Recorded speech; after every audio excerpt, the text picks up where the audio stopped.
नमस्कार दोस्तों, स्वागत है आपका हमारे YouTube चैनल एजुकेटर अंतेवासी पर। तो आज हम नए टॉपिक के साथ शुरुआत करते हैं। आज का टॉपिक है इतिहास के स्रोत के अंतर्गत जैन साहित्य। तो जैन साहित्य से इतिहास की क्या क्या जानकारी हमें प्राप्त होती है, तो आज हम लोग इस पे चर्चा करेंगे। और आइए शुरू करते हैं। जैन ग्रंथों का मूल प्रतिपाद्य जैन तीर्थंकरों की महिमा को मंडित करना, जैन धर्म के सिद्धांतों को स्पष्ट करना तथा जैन धर्म के प्रचार प्रसार को निरूपित करना है। जैन धर्म को आर्हत धर्म भी कहा जाता है, क्योंकि इसमें जो है ये कहा जाता है कि भगवान ने जो है इंद्रियों को जीत लिया, तब वो जिन यानी इंद्रियों को जीतने वाले कहलाए। इसीलिए जो है जैन धर्म का नाम जो है एक अन्य नाम आर्हत भी है। तो इसके साथ ही साथ जैन ग्रंथ से तत्कालीन सामाजिक, आर्थिक, राजनीतिक गतिविधियों की भी जानकारी प्राप्त होती है। जैन ग्रंथ से पता चलता है कि तत्कालीन समाज में ब्राह्मण वर्ग की अपेक्षा क्षत्रिय वर्ण की स्थिति श्रेष्ठ थी। इसकी पुष्टि जैन ग्रंथों में वर्णित गर्भांतरण की कथा से होती है। यानी तत्कालीन समाज में ये माना जाता था कि ब्राह्मण से उच्च क्षत्रिय हैं, और इसको जैनिक जो जितने भी जैन ग्रंथ हैं अधिकांशतः में इस बात की जो है पुष्टि की गई है और इस बात को जो है समझाया गया है। तो इसके लिए एक गर्भांतरण की कथा है, आइए उसको भी जान लेते हैं। जिसमें कहा गया है कि 24वें तीर्थंकर महावीर पहले एक ब्राह्मणी देवनंदा के गर्भ में थे, जिसे बाद में इंद्र ने एक छत्राणी त्रिशला के गर्भ में स्थानांतरित कर दिया, और इस प्रकार महावीर का जन्म छत्राणी त्रिशला के गर्भ से हुआ। इस कथा के माध्यम से जैन विद्वान जाति उच्चता को व्याख्यायित करने का प्रयास किए हैं।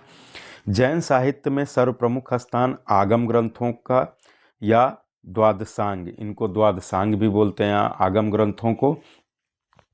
तो द्वादशांग जो है आगम ग्रंथों का एक नाम। आगम ग्रंथों की रचना या आरंभिक जैन ग्रंथों की रचना अर्धमागधी भाषा में और एनसीईआरटी में प्राकृत भाषा दिया हुआ है, तो भाषा में हुई थी। इन आगम ग्रंथों को लिखित रूप 6वीं शताब्दी ईस्वी में गुजरात स्थित वल्लभी में दिया गया।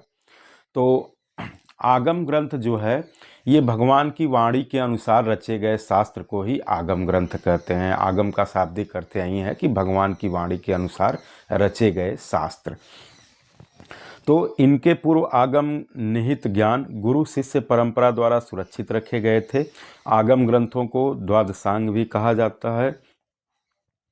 आगम ग्रंथों में 12 अंग, 12 उपांग, 10 प्रकीर्ण, 6 छेद सूत्र, 4 मूल सूत्र, 1 नंदी द्वार तथा 1 अनियोग द्वार सम्मिलित हैं।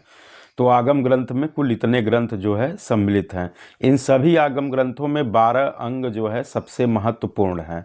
यह 12 अंग निम्न हैं। तो आइए इन पे चर्चा करते हैं, क्योंकि परीक्षाओं में अधिकांशतः इनसे क्वेश्चन पूछे जाते हैं कि किस अंग में क्या वर्णित है। तो आइए 12 अंग के बारे में थोड़ा थोड़ा जान लेते हैं और जो महत्वपूर्ण जानकारी है। तो आचारांग सूत्र, इसमें जैन भिक्षुओं के आचार यानी आचरण संबंधी नियम संकलित किए गए हैं। तो आचरण से संबंधित नियम संकलित किए गए हैं, और इसमें जो है बौद्ध भिक्षुओं जैन भिक्षुओं को चेतावनी भी दी गई है कि जहां गणतंत्र का शासन हो उन स्थानों पर भिक्षु न जाएं।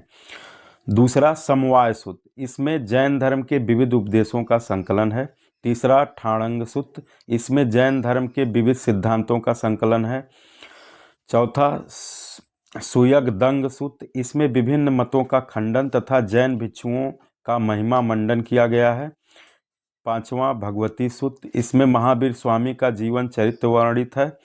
स्वर्ग नरक की कल्पना और 16 महाजनपदों का भी उल्लेख हुआ है। इन 16 महाजनपदों में 9 गणतंत्र तथा 7 राजतंत्र हैं। तो अंगुत्तर निकाय में भी 16 महाजनपदों का वर्णन हुआ है, जो बौद्ध धर्म ग्रंथ है। छठवां विवाह स्वयं सूत्र, इसमें जैन दर्शन का वर्णन है।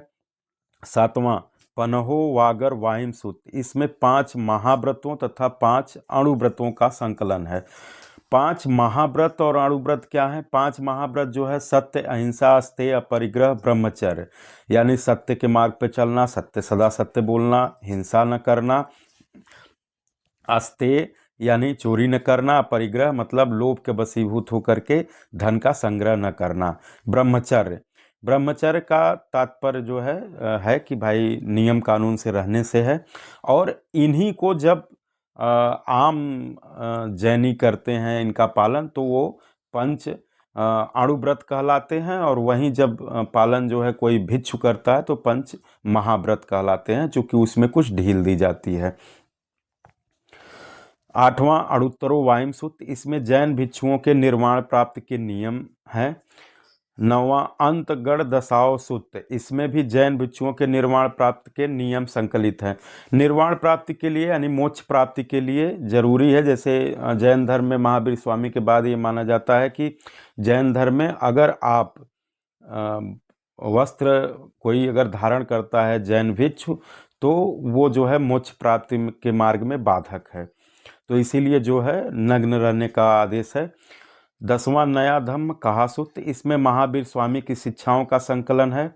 11वां उवासक दशाओं सूत्र, इसमें उन 10 व्यापारियों के निर्वाण का उल्लेख है जिन्होंने जैन धर्म स्वीकार कर लिया था।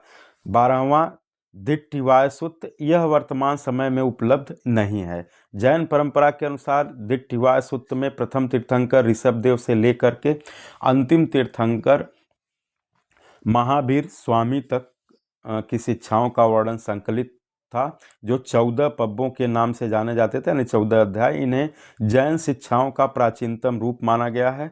इन 14 पब्बों को जानने वाले अंतिम व्यक्ति भद्रबाहु थे। जब भद्रबाहु दक्षिण भारत से लौटकर मगध आए तो यहाँ की परिस्थिति में स्वयं को ढाल न सके और नेपाल चले गए।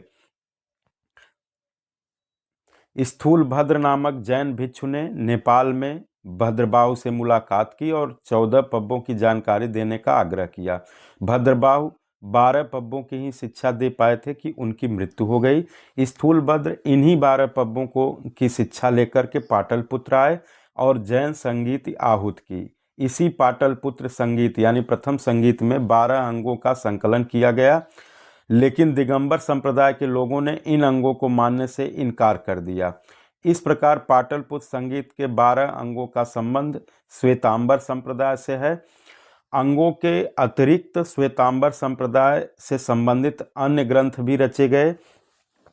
तो दिगंबर संप्रदाय जो वस्त्र धारण न करे और वस्त्र को जो है मोक्ष मार्ग में बाधक मानता है, और वहीं जो है श्वेतांबर संप्रदाय, तो श्वेतांबर संप्रदाय सफ़ेद वस्त्र धारण करता है, तो इसीलिए दोनों में ये अंतर हो गया।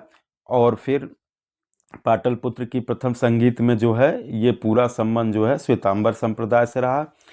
इसके अलावा जो रची गई रचनाएं हैं वो हरिभद्र कित, समरादित्य कथा और धूर्ताख्यान आवश्यक सूत्र, इतना जो है ये 3 रचनाएं हरिभद्र की हैं। जिन प्रभु सूरी ने विविध तीर्थ कल्प की रचना की। उद्योतन सूरीकृत कुवलय माला, यानी इन्होंने कुवलय माला की रचना की।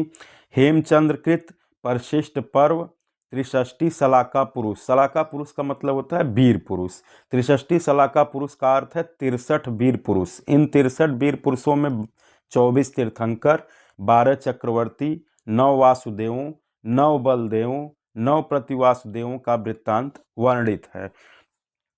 जिनेश्वर सूरी ने कथा कोश प्रकरण की रचना की। मेरुतुंग ने प्रबंध चिंतामणि, विचार श्रेणी, थेरावली की रचना की। दिगंबर संप्रदाय का सर्वप्रमुख ग्रंथ कल्पसूत्र प्राकृत भाषा में रचित भद्रबाहु कृत है, यानी भद्रबाहु ने कल्पसूत्र की रचना की। इसमें महावीर स्वामी को छोड़कर अन्य सभी तीर्थंकरों का जीवन चरित्र वर्णित है। जैन धर्म के प्राचीन इतिहास की जानकारी केवल कल्पसूत्र से ही होती है, यानी जैन धर्म का अगर प्राचीन इतिहास आप जानना चाहते हैं तो उसके लिए जो महत्वपूर्ण ग्रंथ है वो भद्रबाहु के द्वारा रचित कल्पसूत्र ही है। जैन धर्म का आरंभिक साहित्य कल्पसूत्र ही है। प्राकृत भाषा के अतिरिक्त दिगंबर विद्वानों ने संस्कृत, तमिल, तेलुगु तथा कन्नड़ भाषा में भी अपने ग्रंथ रचे। संस्कृत भाषा में रचित दिगंबर संप्रदाय के ग्रंथ 4 भागों में वेद नाम से प्रसिद्ध हैं। हरिसेन ने बृहत कथा कोश, प्रभात चंद्र ने आराधना कथा प्रबंध, नेमिदत्त ने आराधना कथा कोश, यह सब संस्कृत भाषा में रचित है। तमिल भाषा में रचित ग्रंथों में जिनसेत कृत, हरिवंश पुराण, आदि पुराण, गुणभद्र कृत, उत्तर पुराण उल्लेखनीय है। कालांतर में आगम ग्रंथों पर टीकाएं भी लिखी गई। आगम ग्रंथों पर प्राकृत भाषा में रचित टीकाओं को निर्युक्ति तथा भाष्य कहा जाता है। निर्युक्ति की संख्या 10 है तथा भाष्य की संख्या 11 है। आगम ग्रंथों पर संस्कृत भाषा में रचित टीकाओं को चूड़ी कहते हैं। तो आज के लिए बस इतना ही। हमें उम्मीद है कि आप लोगों को अच्छे से समझ में आया होगा, और जहाँ भी कोई त्रुटि होगी उसके लिए जो है क्षमा प्रार्थी हूँ। और जो मैं 2 प्रश्न पूछता हूँ तो उनको जो है कमेंट बॉक्स में ज़रूर बताएं, और आप जो है हमारा उत्साहवर्धन करने के लिए शेयर, लाइक, कमेंट ये करते रहिएगा। धन्यवाद। जय हिंद, जय भारत। और ये प्रश्न है, कथा कोश प्रकरण की रचना किसने की? आगम ग्रंथों को लिखित रूप किस स्थान पर दिया गया? धन्यवाद।